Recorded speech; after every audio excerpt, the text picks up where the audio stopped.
Here we are. Okay, now I'm recording.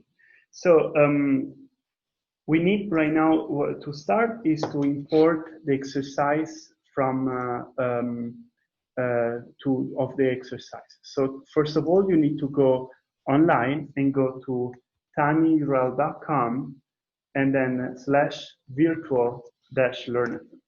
When you do this, you will find the slides and the solution of the exercise and the exercise themselves. So you select the exercise and then you go and download the exercise. Now we downloaded this set of exercises and we are going now to import them into KNIME. So to do this, you can simply go to File, then Import KNIME Workflows, then you browse to your download folder and you select the file of exercise. You click Open and then you click Next and you import them.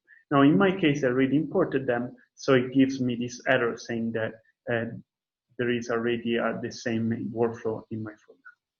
Once you import them, you should see in your folder Learnathon 2020, and let me expand this, and you see here challenges, and today we're going to work on group 1. So group 1 is actually about accessing the data. So you double click on group 1 and this is what you will see. You can type in chat here as well, of course,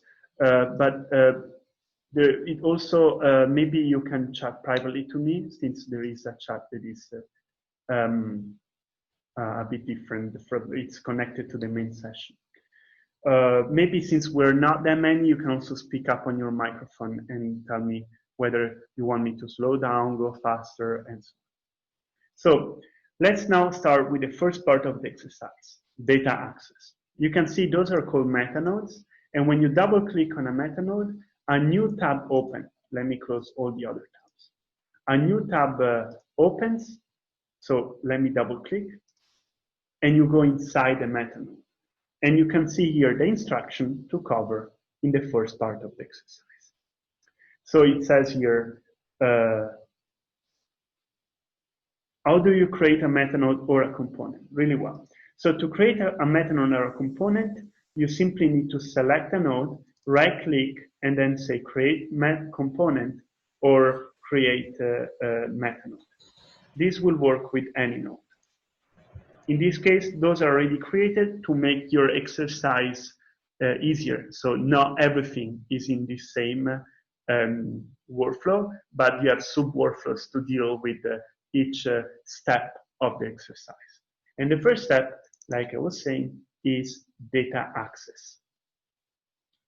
All right, data access. We need to read the align dataset table. How do we do that? I would like to show you this trick, really important, to double click on this tab here. When you double click on the tab of your workflow, this will either enlarge it, or if it's already enlarged, it will make it then smaller. So double click on the workflow, especially if you have a small screen. Now I'm going to reduce the description panel, the KNIME App Search panel, the console panel, and the outline panel. So now this is perfect because that's all I need. The KNIME Explorer on one side and the node repository on the other. The first step is to get the data. And the data is in Learnathon 2020, data, and then input, group 1, and we need to read the airline dataset table, and you can simply drag and drop it in your workflow. And automatically, since it's using the KNIME format.table, it will use the table reader node. The table reader node is in KNIME one of the most efficient ways to read data, but it's mostly used to read data files generated by KNIME. So now it's already yellow. You can right-click, execute, and now as we open the node, we can see all those hundreds of thousands of slides being recorded. So you have the year, the month, the day of month. How did I execute and open the node? I right-click, execute, and then I went all the way down to read table. Great. The next step is about reading an Excel file. This is really similar. I just need to drag and drop the Excel file in here. Now I access also this Excel file, and I simply can execute it by right-click, execute. But if you open the output, you will see that it's really weird. You have here the name of the columns all the way here at the top, and you have column 0, column 1, column 2, column 3, all like not matching the name of the columns. So let's configure this Excel reader node in order to make it work. So to do so, we're going to right-click, configure, and then we are going to, let me see, we're going to say in here, table contains column names in row number 1. Here it is. So when you select this checkbox and you click OK, you need to first refresh down here. And when you refresh down here, you see that now it works. And then I click OK. I execute the node, and then it works. Then I also add the table reader node. And now this is the first part of the exercise. I have a couple of questions here. So hang on. How do you create a methanol? This was covered. May I know what is a methanol? Yes, I will cover that now. What is the difference between methanol and a component? This is a good question. I'm sorry, I have to go now. Where can we find the YouTube link later? We will send a follow-up email. All right, question. How would I use one selected rows further in work? This is a generic question and also was made to everyone. I'm not even sure if Andreas is in my, yeah, he's in this room, great. So, and let's go first in one thing. So, a metanode, which you see here, is a way to collapse many nodes together when things start looking complicated. So just imagine a workflow with hundreds of nodes. In real case scenarios, this can happen. You're filtering rows, then columns, then training a models, and you do this many, many times. And the workflow grows in size so much that it's easier when you add some detail of information by grouping piece of workflows into methods. Now, this is only a visual system to do things. It's only visual. The execution of the workflow won't change a thing. It's just visually collapse workflows into metanodes. Now, what is an advanced version of the metanode? Is a component. So this covers the second question, the difference between a metanode and a component. At the first glance, a component just looks just like a metanode, but it does much more. It filters the amount of flow variables, which is a bit advanced, but we will cover maybe later at the end. And also, you can set up a dialog for the component that is settings to control the component from the outside. You can set the color of the component. You can attach metadata to the component. And then the component can also generate a view given the visualization nodes in them. So as you can see, it's a big difference. But if you do not know of all the things that the component can do that a metanode cannot do, they just look the same. Just the one is dark gray and the other one is light gray. Okay, I hope this covered the first round of question. Ram Prasad Shrakram asked, is the methanol equivalent to an AlterX macro? Maybe from the visual point of view and the logical point of view, it might be similar, but I'm not so experienced to know all the things the macro can do and compared with the simple basic notion of methanol. Maybe a macro is more similar to a component. All right, so let's now go in the feature engineering part. And now we are getting the data from those airline and from this weather data set. And we need to keep only, first of all, we want to convert the data type of the timestamp into date and time. So we need a node called string to date and time. Done. Date and time. Here you go. Now we are going to connect this node. Why did I know I had to use this node? Well, it was also written here, you see, string to date and time node. And because I know that a timestamp is usually automatically seen as a string by KNIME, and we need to convert it. And I also need to do the same for the other node. Now, what's cool about this node that you can select the column with the date and timestamp. You can see the content of the first cell, but you can also click this button, guess date and time format. As you can see, it says that the first one can be day, then there is a dash, and there is month, then there is a dash, and there is year. Let's try like this. Apparently, it worked. If you want to know exactly how to use that system, that is D, M, Y, and so on, you can open the description. So if you go view and then description, you can then scroll down in the description and see all information about each of those different symbols, what they do represent. So now if I open the table and I go to the date and time format here, you can see here that there is a symbol with the calendar, and so I know that it was converted to date and time. In this case, only date, because there is no time offered. Also, you can go in the spec of a table, and in the spec you can look at each separate column and look at the column type. And you will see that date will now not be a string anymore, but it's a local date. So it worked. Again, this was the spec column tabs, and it's right next to the number table, usual table tab that you get when you open the output of a node. Great, let's now do this for the other table. I select here, I need to select which one is a date. Let's see. Maybe it's easier in this case to type in here date, or here it is. Double click. Now I see that only this one was selected. I click guess and type, date and type format. I have here all the Y's, the capital M's, and the small d's here.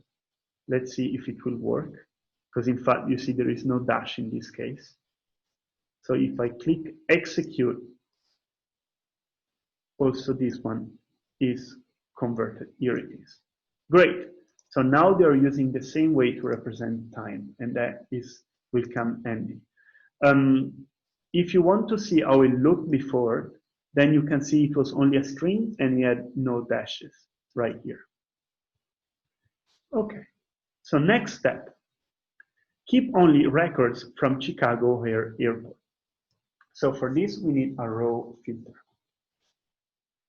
The row filter will filter rows based on my query. So I add the row filter node, I add it here, I double click, and then I will simply select, I think it's origin. I click O and it offers me origin. And then I click O here airport with the ORD.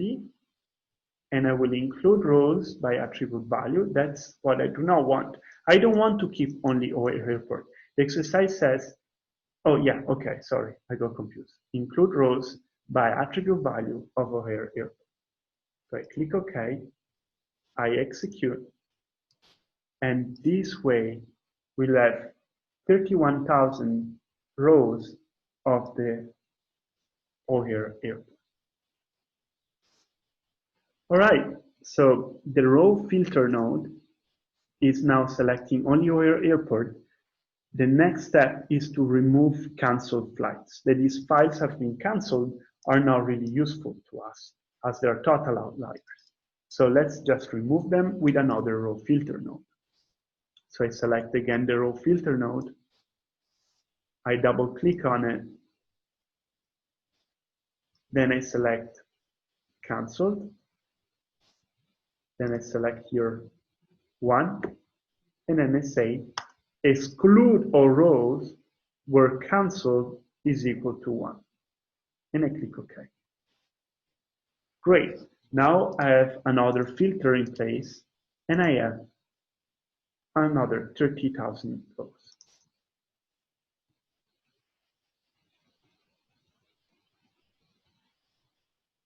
Manually selected.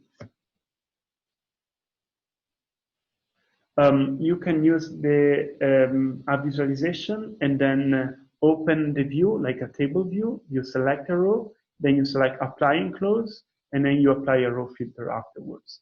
Andrea Steele asked, question, how would I use only selected rows further in the workflow? I mean manually selected. And for this, for a human interaction to intervene in the workflow, then you will need interactive view. So you can use the visualization to select rows, and also then the close and apply option on the lower corner of the visualization. Maybe at the end of the exercise, I can show you a bit of an example. Let me show you right now, maybe. Okay, let me show you really quick. Let's say that we want to select only one particular flight. I use a table view, then I connect it, then I do execute and open view. This is a question by Andreas, where it's not going to take long. It's just to show you that you can select a row, then click here, close and apply. And then you need another row filter node to select here in the select JavaScript table view, only row that have true. So select the table views, then true, and then include rows. And then when you execute, you're going to have only that flight I selected in the table view. So this is just one way to do it. And it was an example.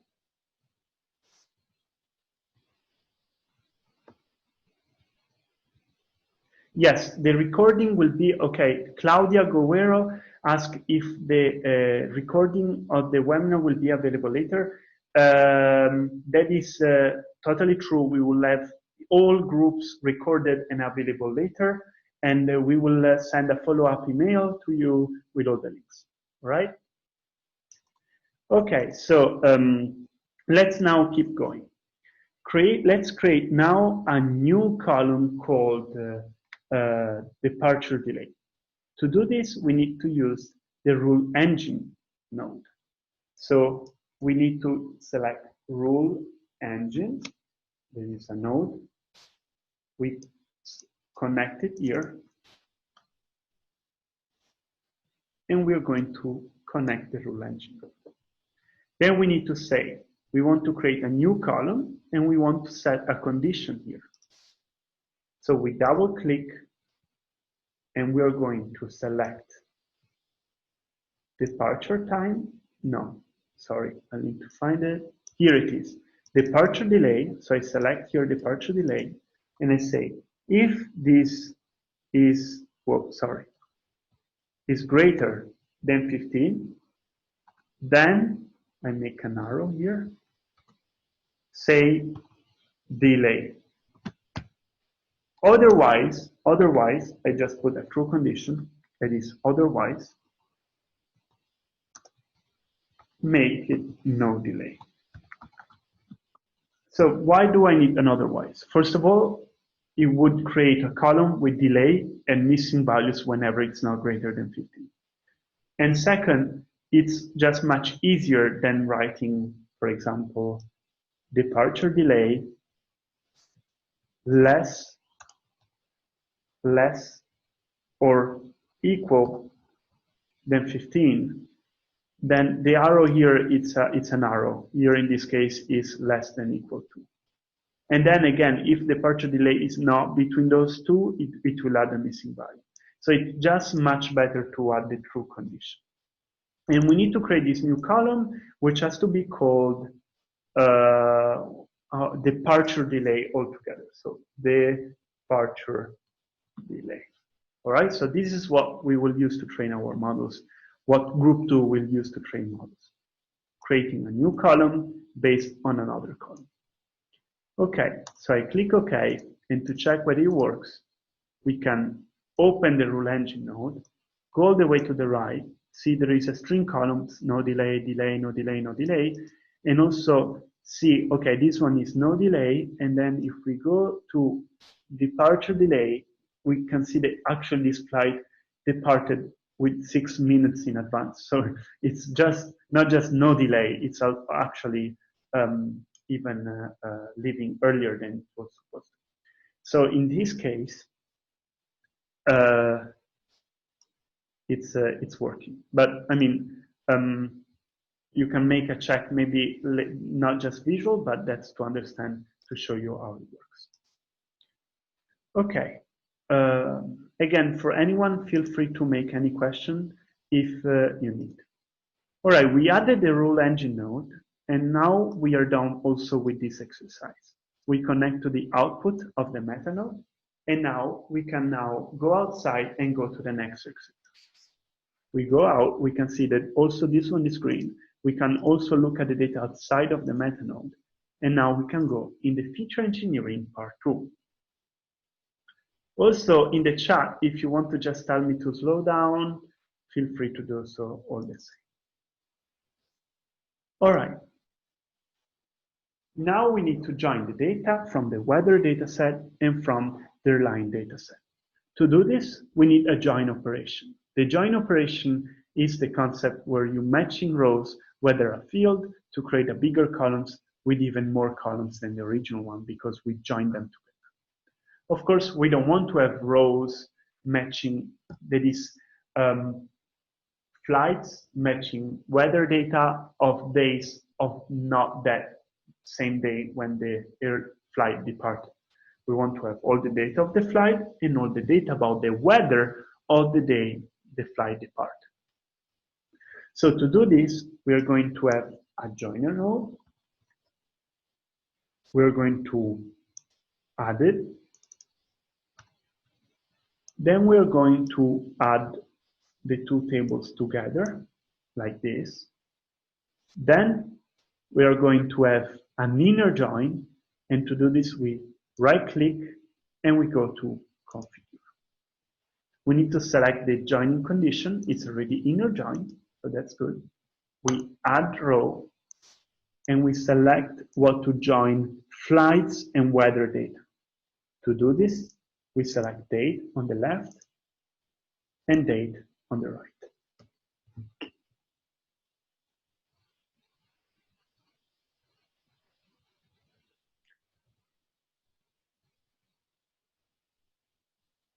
Okay, so now I join the two conditions together. I click OK. I execute. And now I have a single table with data about the airline, all the way, data about the flight, all the way down to data about the weather, with lots of missing values. Okay, next step, handle missing value. Here we go. Remove columns that contain more than 80% of missing values. So columns where 80% or more values are missing. So to do this, we need a node that is called missing value column filter. We add it and we connect.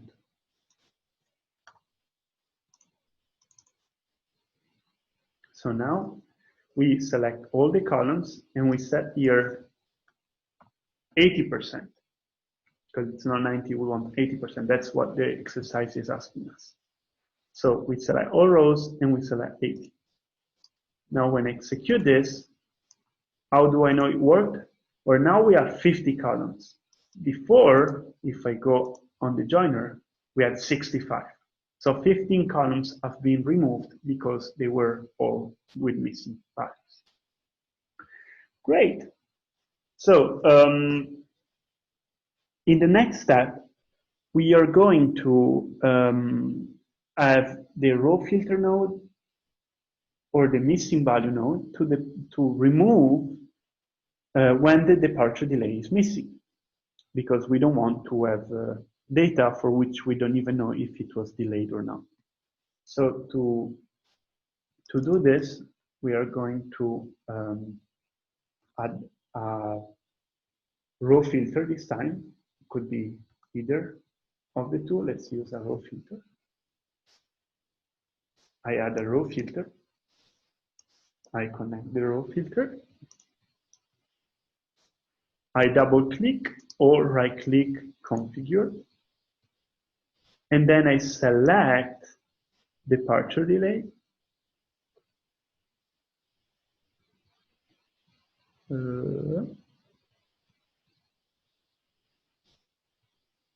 Oh, here it is. And then I say only missing value match, exclude rows by attribute value. So now it will say that for all the ones where departure delay is missing, then we are going to exclude those rows. So we remove rows where this is. And I click and execute.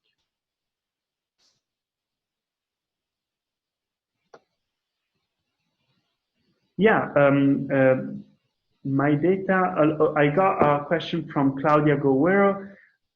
Paolo, your data seems very good for Learning 9. Can you share it with us after the webinar? The data is shared already with you. If you go on tinyurl.com/virtual-KNIME, you will be able to download the exercise, and within the exercise, you will find the data. So that is, and it's coming from a public website, so sure. All right, so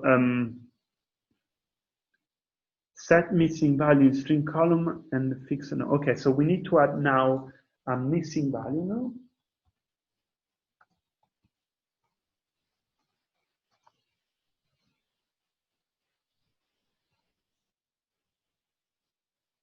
Whoop, I got the annotation here. And I'm now adding the fact that we need to go through the following step. First, set missing value in string columns as unknown. So we go here, string, we set fixed value, and we type in your unknown. This will replace all the categorical missing values with the string unknown. Then, most frequent value in the column, missing value node. Okay, so for integer columns, number integer, we set the most frequent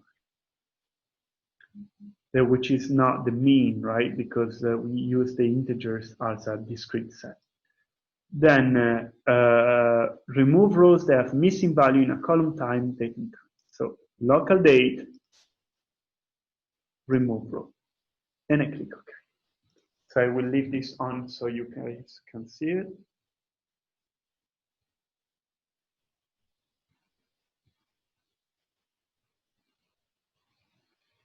All right.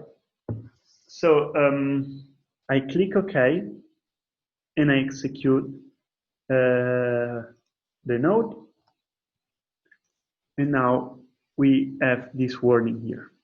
The warning says, so when you have a warning, but the node is green, you don't need to worry. It's just a warning. It might be bad if you understand exactly how it affects you, but in this case, it says that this output model here that we can reuse to deal with missing value in the way that we have configured the node, it will work, but it won't work only for removing rows because it's not able to for some technical reason. But the output here instead is doing everything we configured, and in fact, the node is green.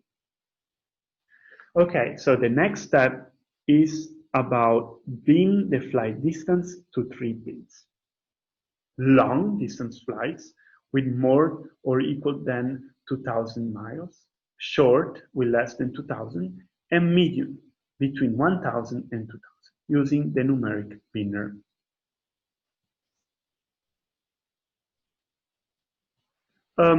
The data, I think, like if you want to have exactly the same data set, you would find it when you import the workflows, right? So I can show the exercise again.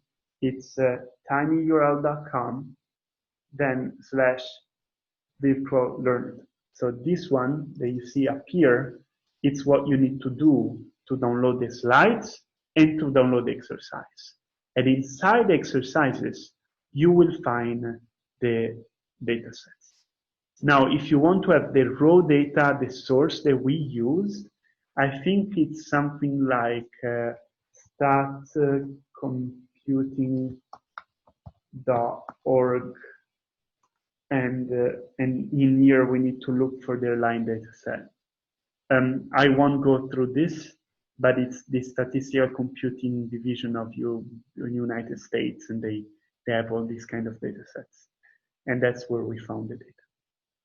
Okay, great. So let's now add the numeric binner to the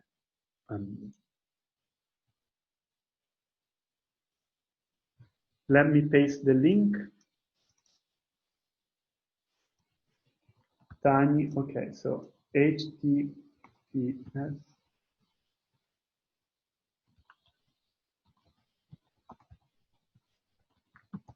I'm pasting the link so that everyone can find it. Okay. It should work. Yep, it worked. Okay. So now let's go back to KNIME.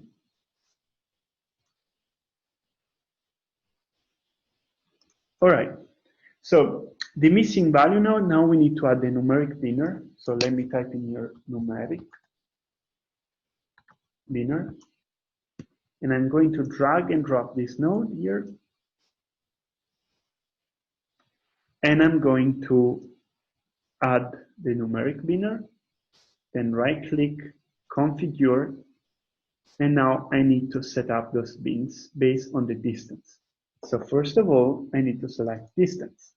Then I need to add 3 bins, 1, 2, and 3. Now the first bin is the one called short, because it's a short distance flight. And we said it goes up to 1,000. Then there is the medium distance flight, we call it medium. And this one is instead going from 1,000 to 2,000. And then we have the last one, which is the long distance flight. So what this does, it replaces the column of distance with all the miles in those 3 bins. So once I click OK and execute the node, we will add the column distance with short, short, short, and all the way to medium. And sometimes I guess there are also some long flights from Chicago to some far city. Okay, so this was for the numeric binner. Again, I select the distance, I add the 3 bins, I rename them, and I define the lower and upper bound for each of them.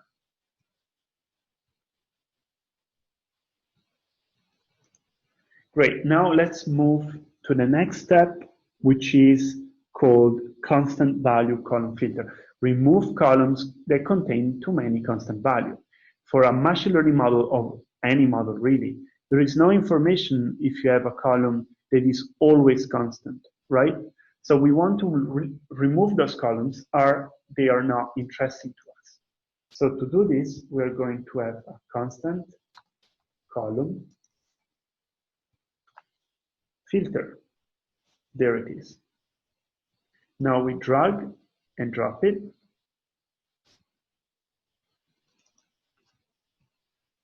We add it to the workflow. And now we can select to remove columns containing only constant values. So this is the default setting actually. So all constant values. I click OK, execute the node. And so on the output, we'll see that we have 43 columns, while before if I open the numeric binary node, we have 50 columns. So 7 columns were totally constant, that is totally useless, that is, we remove them using a single node. Okay, so that's it for this exercise. Are there any questions regarding those nodes and those tasks? Do you want me to show something again?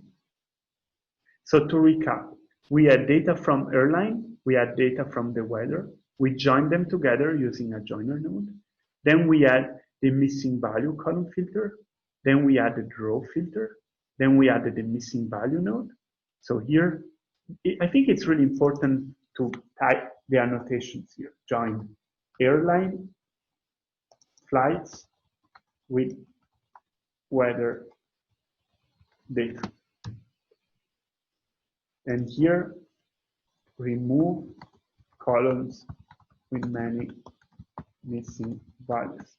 They are a bit overlapping. Maybe if you go to new line, it's a bit better. Then here, remove row with missing value in departure delay. So what does this is that it's even more transparent to read the workflow like this, because you can read under each node what happens. Sure, the first and the second panel, I can do that. Ram Prasad Shakavaram asked whether I can go back to the transition between the first and the second panel. So this is the main exercise, which is also imported here. Do you mean between the two meta nodes or between this and how to access the inside of this? To go inside the meta node, you need to double click the meta node or go to meta node and then open. Once you are inside, between data access and feature engineering. Okay, let me go back. So data access is the following. We only imported data from the table reader and the Excel reader. Then the feature engineering part one, we converted the date and time format from string to date and time. Then we added row filter to keep only flights that are not canceled and from the airport. We created a new departure delay.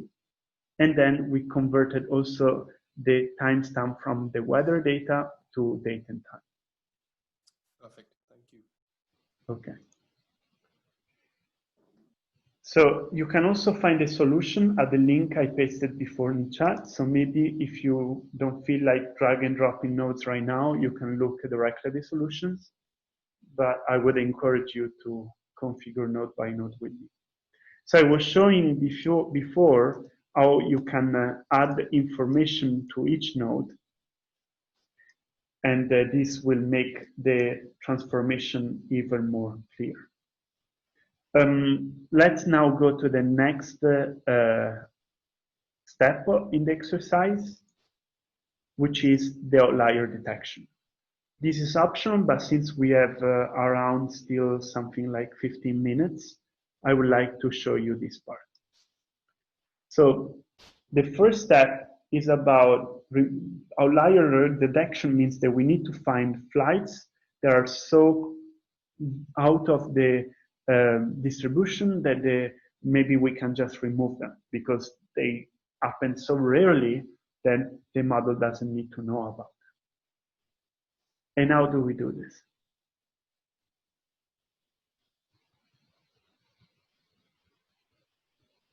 I have in the meanwhile a question from Thomas Whitting. Can you add further info to the connector on the left side, which connects between the methanol?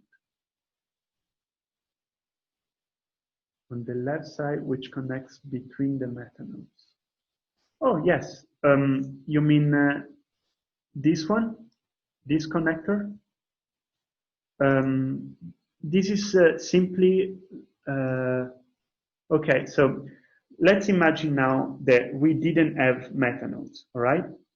Let's go back how some KNIME data scientists created this. We can open the metanode and then expand it. And we can do this with all of them, actually. Now, as you can see, the workflow is growing in size.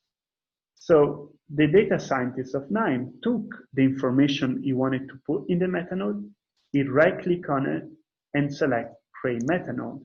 And this was data access, right? He typed in here the name, and he created a metanode. This is all he did. Now, after you create a metanode, this will automatically connect what it was connected before. If you really want to add one more connection on the outside, all you need to do is to go to metanode, reconfigure, and then you can add an additional port here, like this. But this is not part of the exercise, it's just some technical thing on how you can use metanodes. And this output just looks like the output you have connected on the inside of the metanode. All right, Thomas Whiting is happy. Then we have Christian Border. In this exercise, I have the solution, which node I have to use. How do I get an idea which node I have to use otherwise? So there are two ways to do this. The first one is to use the workflow coach. The workflow coach will give you an advice based on the usage of other KNIME users. So for example, if I go here in the feature engineering part and I select string date and time, it will tell me that I can extract date and time fields. I can also join the data. I can make a difference, and it will show me all those nodes here. Furthermore, sometimes you just think of the process and you go like, okay, I really would like to take those two columns together.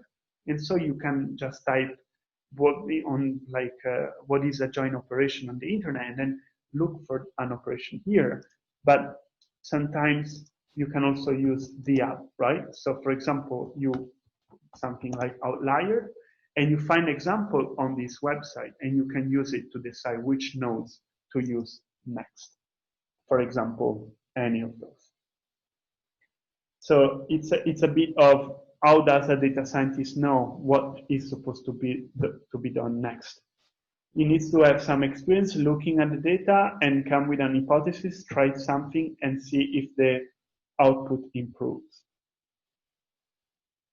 Okay, I think there is a question from Ram Prasad Shankaravam is saying, so when you create the metanodes, it automatically creates those walls? Correct, it will automatically create.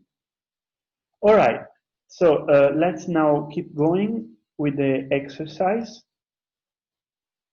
We are now in the outlier detection part. Let's execute the node up until now.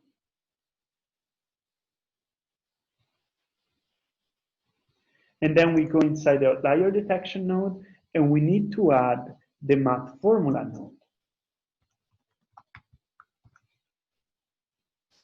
So what we are going to do now is to use statistical information about the arrival delay to decide how an outlier looks like. So the formula that we need to use, I will just copy paste it from here. It says that we want to use the arrival delay and say that whenever the arrival delay is greater than the mean of arrival delay plus 10 times its standard deviation, these already tell us that this is so far away from what it looks like a usual arrival delay. For example, if there is some mistake in the data and it says that this flight is delayed by 1 year, then of course we don't want to have this flight to be so delayed. And so we can use this assumption on what looks in normal, the mean, and what does not look normal, that is the distance from the mean, which is defined by the standard deviation. To make it work, however, we need to create a new column, but we also need to define here a bit better the name of the thing. So I'm going to replace each by clicking arrival delay, then I double click on arrival delay here, then I click again, So basically the way this works is that when you have the dollars, this will automatically detect whether it is a column or not. It's not coding, but there is some encoding of information using the symbols. So another thing I can do is to actually look for the standard deviation and the mean function. So I think if I go here, aggregation function, average. So the mean is not mean, but it's average. Then we have here 10 times, this will work. And then I have also the, let's see, something like all, something with an S probably. We need to median, average, sign, and I think it's something like S tab.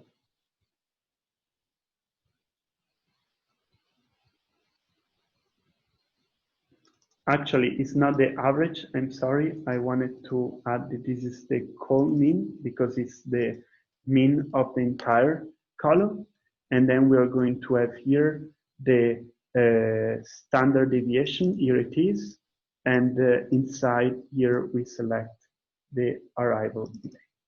So I'm going to paste this in the chat. So maybe if someone is following, you can also find it here again.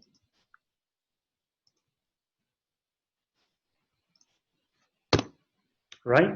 So this is the formula we are going to use. And in this formula, we will then find all the ones that are having this thing. So we are going to call this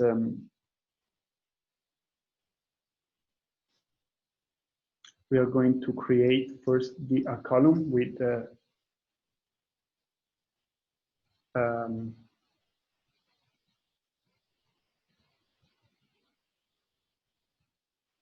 we need to first of all we need to create those two columns.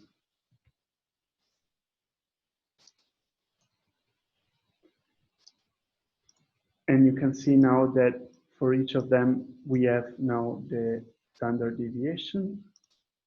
And then I'm going to add another node and add also the standard deviation here. And now I'm going to select a rule-based row filter. So we are computing these statistics, and then we use a rule-based row filter to remove the data. So how do we do this? We are going to take the math formula node. We're going to have those new columns I created. I should have called them better. And I'm going to have this simple formula that says if the arrival delay is greater than the new column plus 10 times the second column, then include. Otherwise, we are going not exclude all the ones that satisfy this option. I forgot the 10 times. I think it doesn't. I cannot do, I need to use a single math formula. I apologize for the issue, and here we are. So 10 times the standard deviation, and there it is. This is called statistics. I click OK, then I add the rule-based row filter, and then I say, if the arrival delay is greater than these statistics, then we are going to exclude this row. Then we are going to exclude, all right, by having this true. So let me repeat a bit what I did here. For each row, I computed a value so that it was available later on for the model. I use a math formula node, and I took the mean arrival delay plus 10 times the standard deviation of the arrival delay. I create a constant column called statistics. Then I use a rule-based row filter to filter out these rows by using the following condition. And then by having this, which now it tells me I cannot reset the node, and now I have 30,000 rows, while before I had a really few more. It's like a difference of only a few rows. Let's now go directly to the numeric outliers node. Let's skip the point in between because we are a bit behind the track. Maybe I can add it later. And then I can simply add the numeric outliers node. This is really intuitive. So what does the numeric outliers node do? You are going to select which column to do this operation. And here it's asking us to use it only on security delay because it was probably tested with this column. And then we simply are going to use the whiskers of the plot. So what is this node doing? It's using the interquantile range. What is the interquantile range? It depends on the box plot. So if you search for the box plot in KNIME, you will find this JavaScript node. If you feed here this box plot and you tell it to visualize the security delay and you to execute the node and to open its view, you will see the distribution of the security delay. Now, this distribution, maybe let's use a better example. For example, the arrival delay.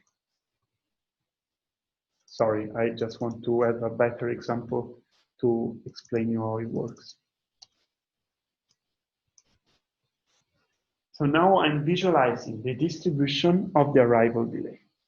And what this does is computing the median, the third and second quantile, and also here those whiskers. The whiskers, that is this distance here in the arrival delay, is computed as anything that from the median is greater than 1.5 times this distance here. So the distance from 3 to 82 is equal to 1.5 this segment here. And all the values above this line will be considered outliers. And this node simply uses this strategy by using the interquantile range and using 1.5, and it will simply remove the outliers rows using this value. Okay, so if this works, we now have also removed more outliers. Let's now go to the final step, the normalizing and partitioning. Here, we want to normalize the numeric columns. So how do I do that? We need to use the normalizer node. Why do I do that? Because all those different values have different domains. How do I know the different domains in my KNIME table? I need to open the spec. And I see there are values between 1 and 7. There are values between 1 and 2,400. Each column has a different domain. This, for many models, is a problem. So let's normalize everything between 0 and 1. How do we do this? We need to use the normalizer node. We connect the normalizer node, and we are going to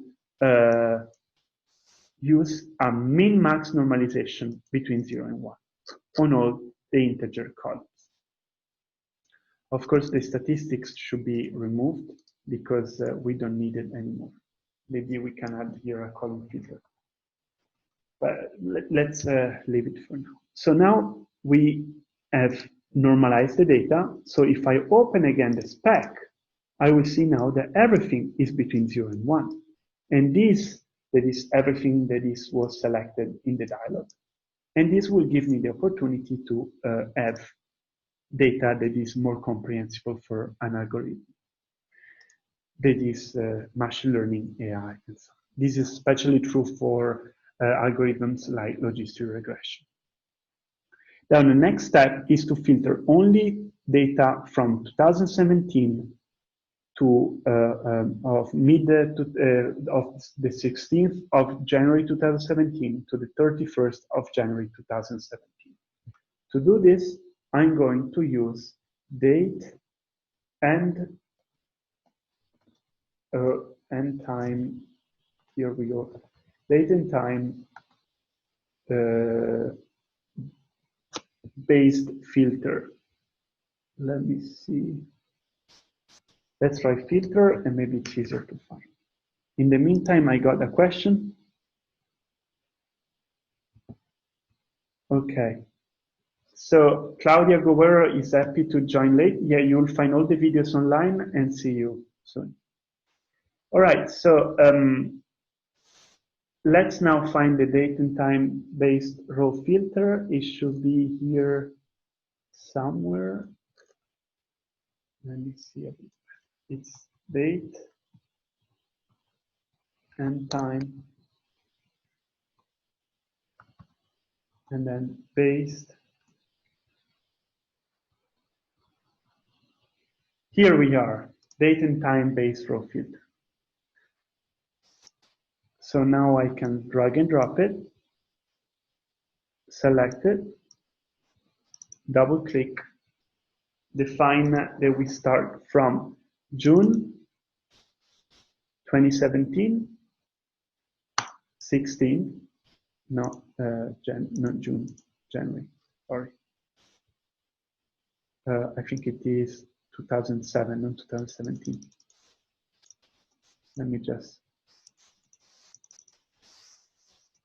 Here we are, January 16, 2017. Okay. And then we are going to include it and get all the way to, maybe an easier way to do this is to just type in here, 2007, 01,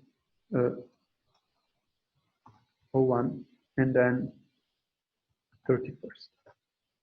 Okay, so I click OK, and now I'm filtering only data second half of January. Now I can do the same for the other one. First half of January, and now that would be basically to start from the beginning and ending on the 15th. So what's interesting is that this will be our training set, and this will be our test set to train our model. This because to train data, you use all data of the first half of January to predict on the new data from the second half. This is just an exercise, but this could be a way to split test set and training set. So this is the test set, the training set, sorry. And this is the test. Now we need to use table writer node to save the data that we used.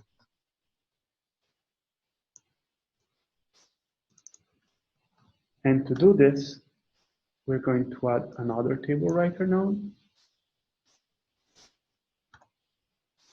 And we're going to type in here where we want to save the file. In this case, let's say on my desktop. This is my train data. Maybe say airline. And I click OK. And now I can simply also do the same to save in desktop the test airline data. Now, when I execute this, what this does, that in my desktop, it's now creating those two files. We reached the end of our Learnathon, but I mean, of our group. Now it's time for any questions, really. Any question you want to make me, it would be a great time. So I can share open KNIME, open workflows, and soon we will join the others in the main session. All right. Any question at all? It would be nice for you to stick around when we join with the other groups. Let me now see the breakout rooms. So group 2 and group 3 are still ongoing. Hey Paolo, one question. Yep. So in the starting of the session, you showed a specific worksheet, Mm-hmm. right? It was describing all the different segments. So we spoke about a single pipeline on that segment. If you can open that and we can just understand the second part of the pipeline as well, that would be great. Okay, so it's about the group 1 exercise, correct? No, it's about the general discussion that we had right in the starting. Yeah. In the first sheet that you opened, even before we entered the separate groups, Okay. right? So So that sheet you were talking about the different segments we have for data, and then we have color management sheets and elements. And okay, let me share this slide. Sure. It should be like you're talking about this one. not the slide about the worksheet that was showing this in KNIME. In 9. In KNIME there was I think there was an overview worksheet or something that you were showing. An overview. So like this one. Oh, it's in the KNIME application. Okay. Oh, like the demo I gave. Right in the starting before we entered. Before we enter. It's not like before we enter a sheet. I'm lost. Sorry. I gave a demo. I went through the slides, and then we started with the group 1 exercise. Before going to the slides, you were giving a description about what KNIME is, right? Which is Yeah. where you were showing a worksheet. I think that I used this slide for a brief moment, and then I went through the slides. I'm sorry. Because between these two slides, you were showing KNIME as a software, as the application, how it works. Yeah. And you were showing a specific overview orientation of the specific KNIME software. So you're showing a workflow that time. Yeah. I use So this custom workflow. This is the custom workflow I use. The one that had all the descriptions given of the separate segments that were Yeah, sure. It's in custom intelligence, basic in example workflow, basic example, building a simple classifier. There we go. Yeah, this one I was looking for. Cool. Okay, sorry. Like there are many examples like this on the app. If you go on app.nime.com, you will be able to find one or something fairly similar. In this case, it's simply predicting whether people are making more or less than 50K, and building a simple decision tree based on this, based on demographical data. Thank you. All right.